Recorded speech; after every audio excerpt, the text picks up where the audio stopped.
invite our keynote speaker. Actually, one of the reasons that we are able to open the ESG International Conference is the Yale University's EPI, Environmental Performance Index. The EPI team collects national EPI data like renewable transition and emissions control and publishes reports every 2 years. Mr. Martin Wolf, the managing director of the EPI, is the keynote speaker for today's conference. The title of his speech is EPI Global Matrix for Sustainability.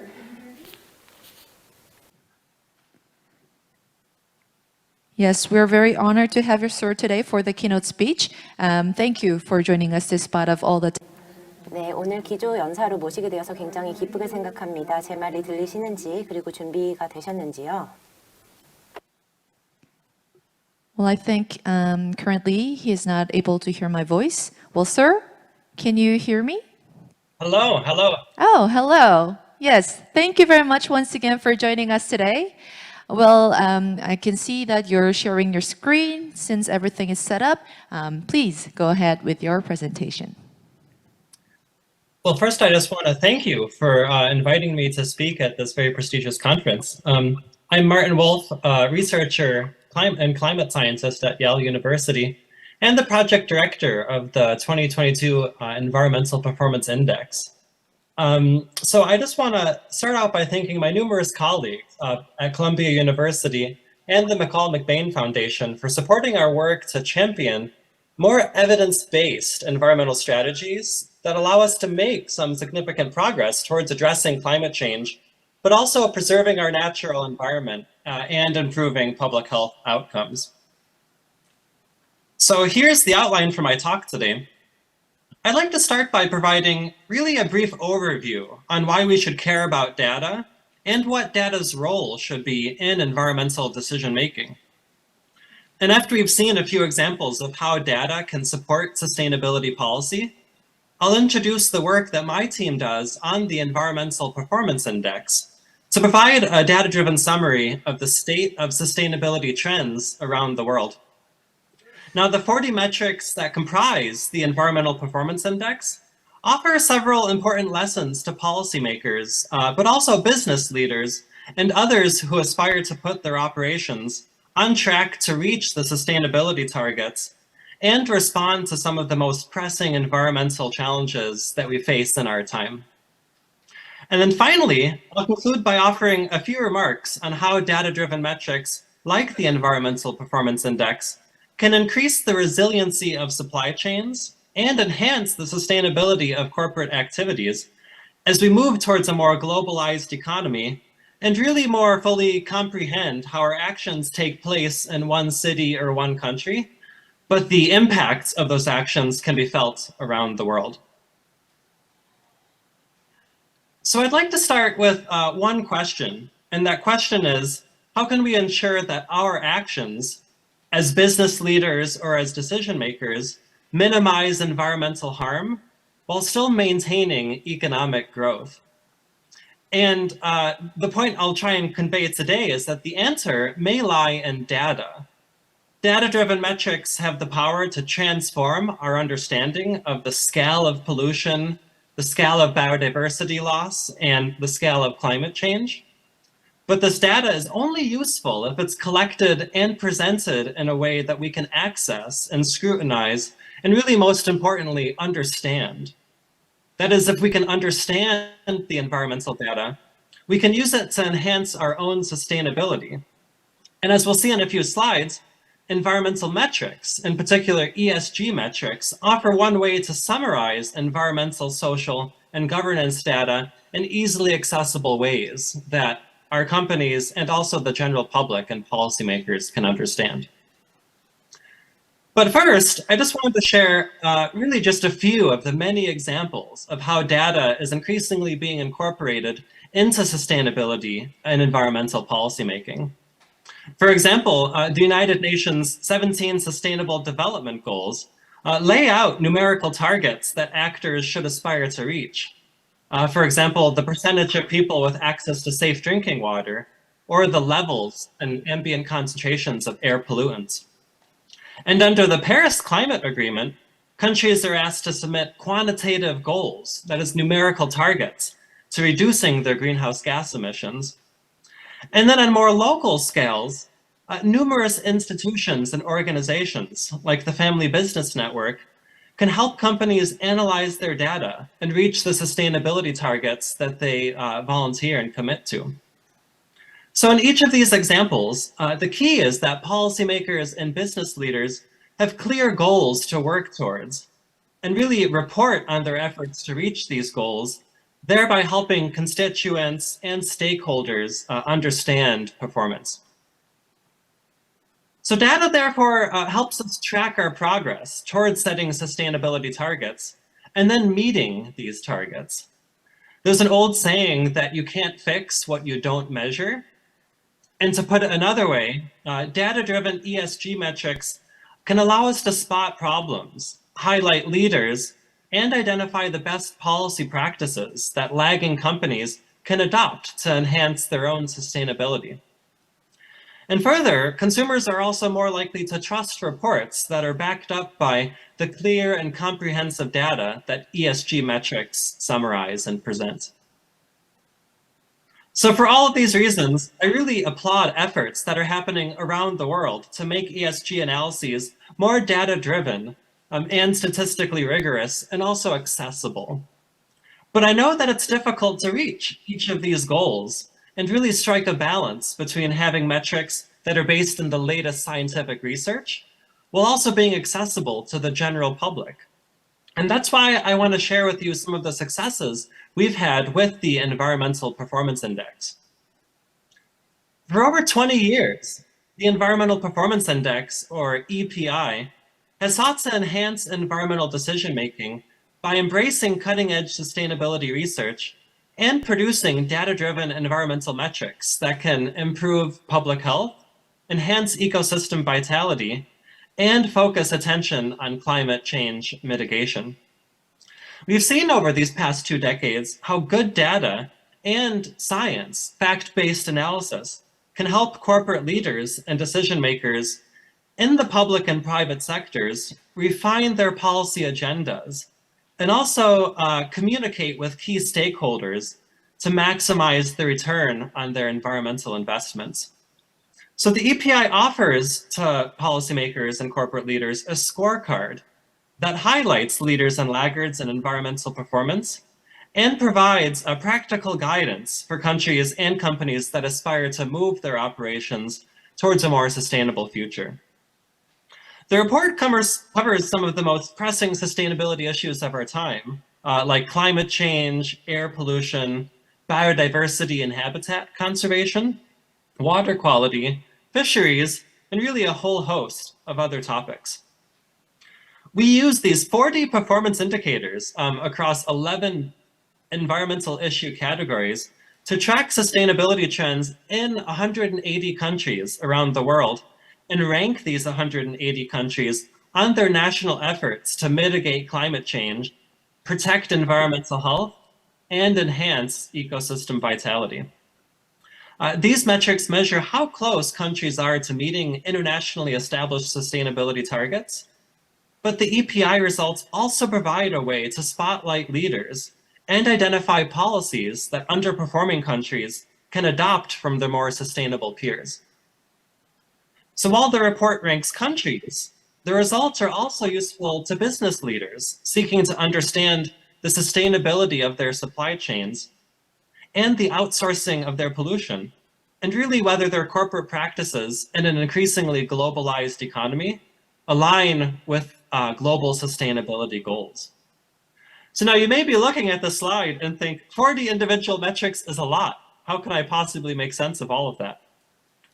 Well, to make our results more easily understood, we aggregate performance into broader categories and policy objectives.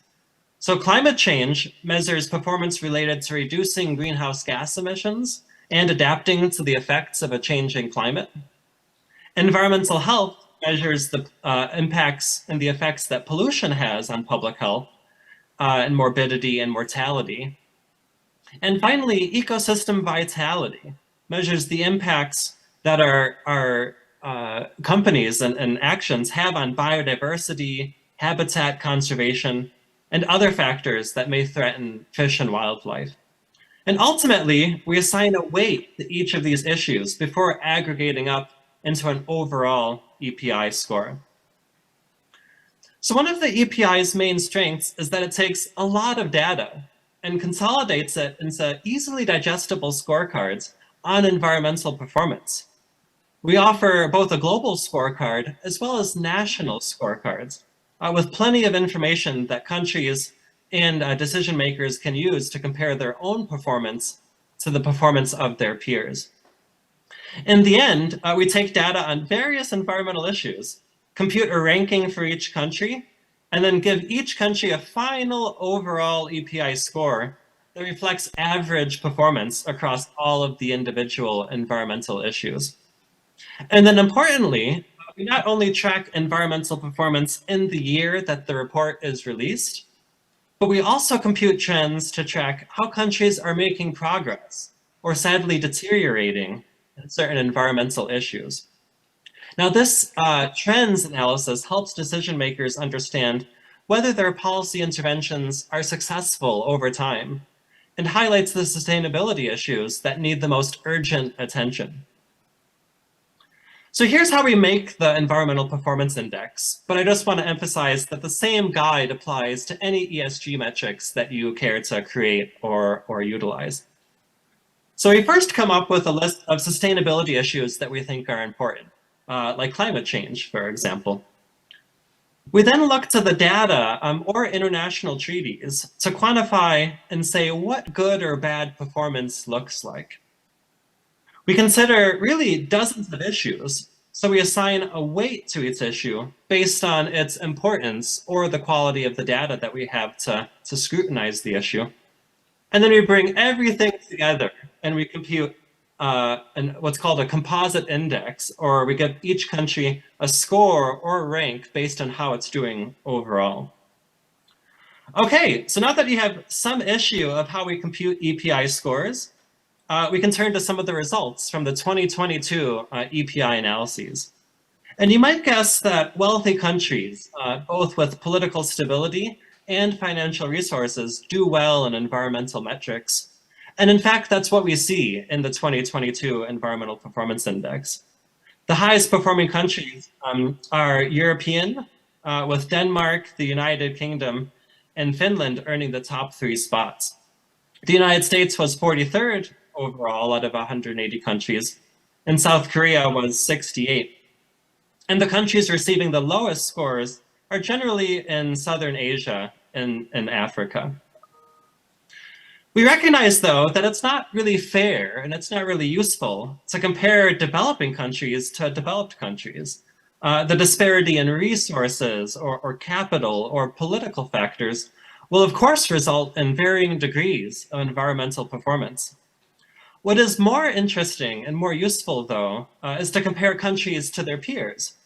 So within peer groups, there is variability that suggests that countries at all stages of development and really all levels of financial resources can learn from their top performing peers to increase their sustainability and their environmental performance. Now, one example peer group is simply separating out countries by geography, which is what you see here. And we see that although countries in the global West on average perform near the top of all countries around the world, there's a lot of variability here.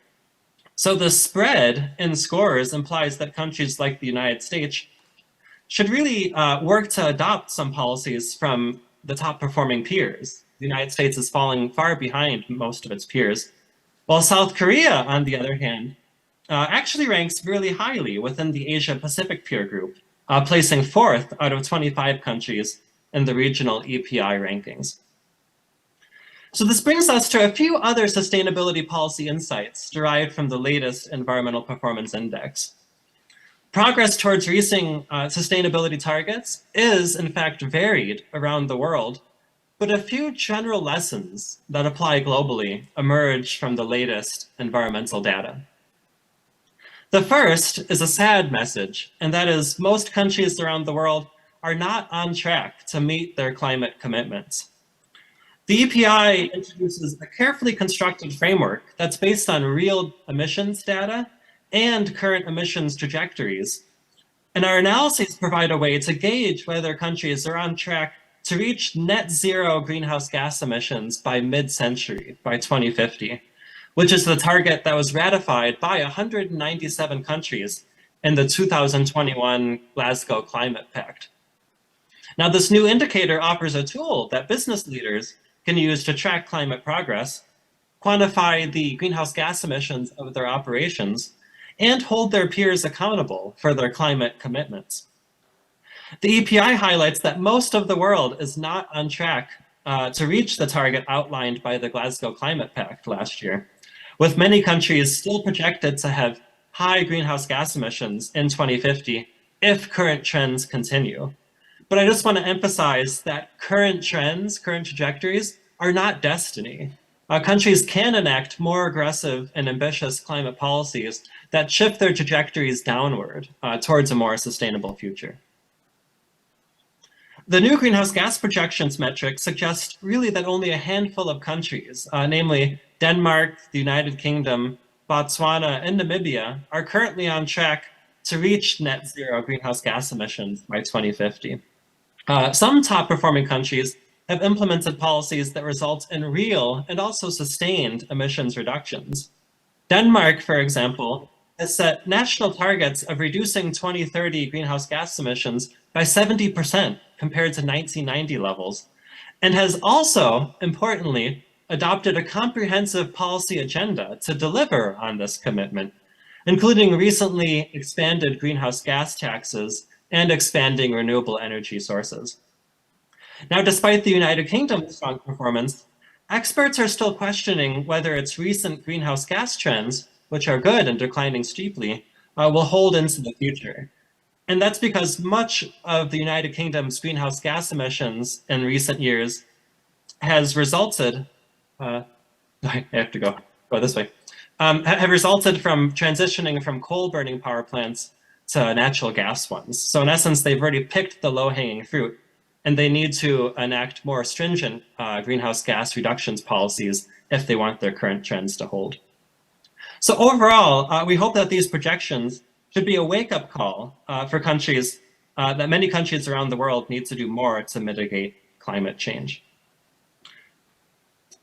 So really, the greenhouse gas emissions trajectories indicate another sobering story, and that is that only a few major countries, that is China, India, the United States, and Russia, will account for over 50% of emissions in 2050, unless decision makers in these countries strengthen climate policies to pull down emissions trajectories.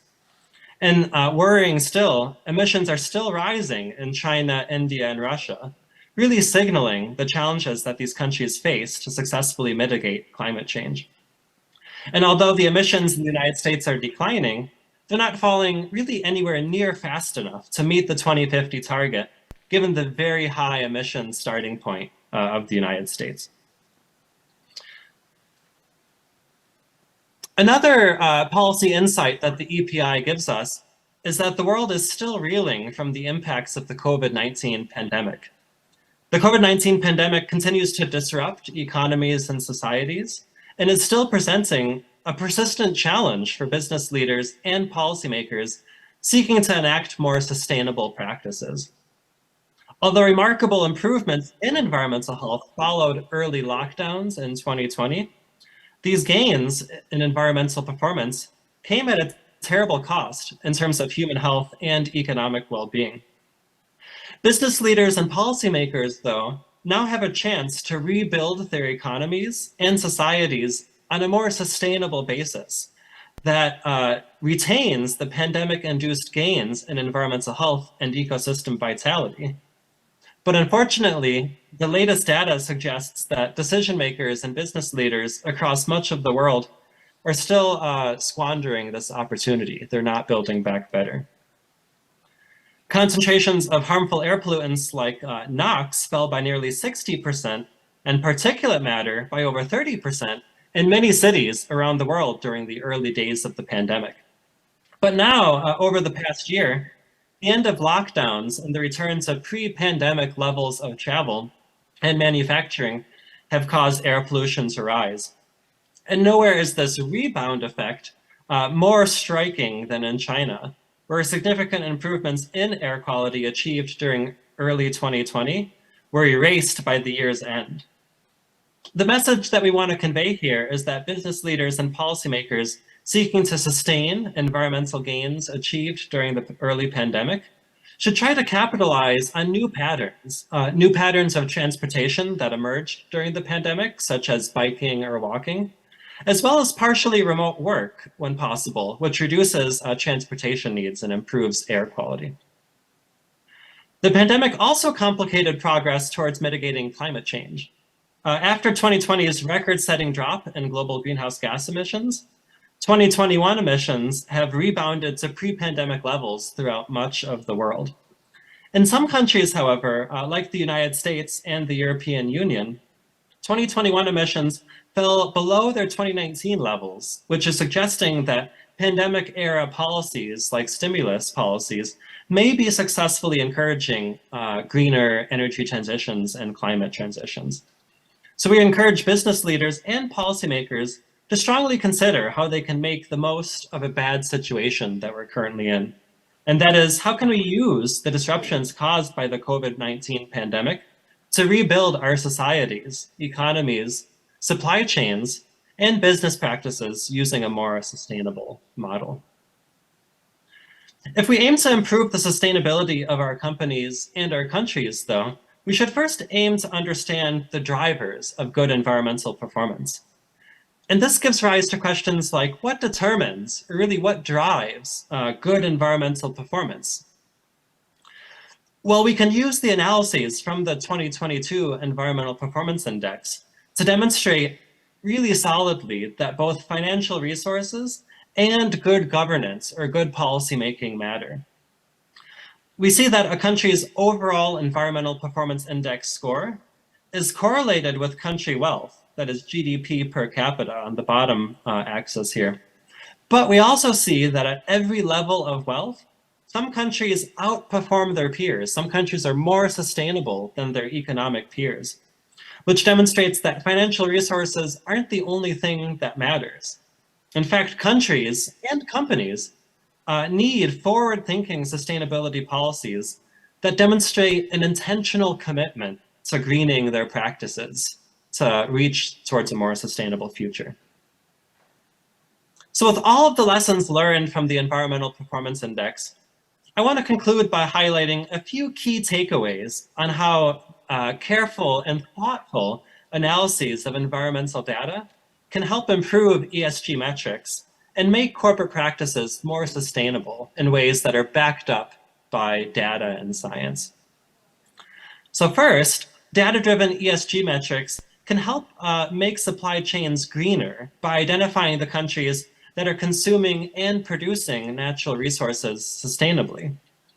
More advanced metrics, like the ones we've developed for the Environmental Performance Index and the EPI sister project, the Global Common Stewardship Index, can help business leaders identify how their operations rely on outsourced pollution, that is, environmental degradation occurring in other countries that produce goods and services that we then import and consume in our own countries. And finally, by highlighting leaders and laggards in specific areas, decision makers and corporate leaders can identify the best policies that elevate their sustainability and put their companies on track for both a healthier and a happier future. I want to conclude by saying that our team is always eager to discuss our research and policy insights and talk with you about how you might use the Environmental Performance Index and how we might grow and enhance the Environmental Performance Index in future iterations. So please reach out to us at epi@yale.edu. That's our email address. And the full report and analyses are also available at our website, epi.yale.edu. So with that, I want to thank you again so much for inviting me to speak here today about data-driven ESG metrics, and I'm really looking forward to the discussion to follow. Thank you very much. Yes, thank you very much once again for providing with us your insights. And as you have mentioned, please stay with us as we will be beginning the discussion very soon. 네, 이 환경 지수와 같은 The indexes like API enables data-driven evaluation of climate issues. And for data and reports and materials, please refer to our homepage. We'll go ahead and start our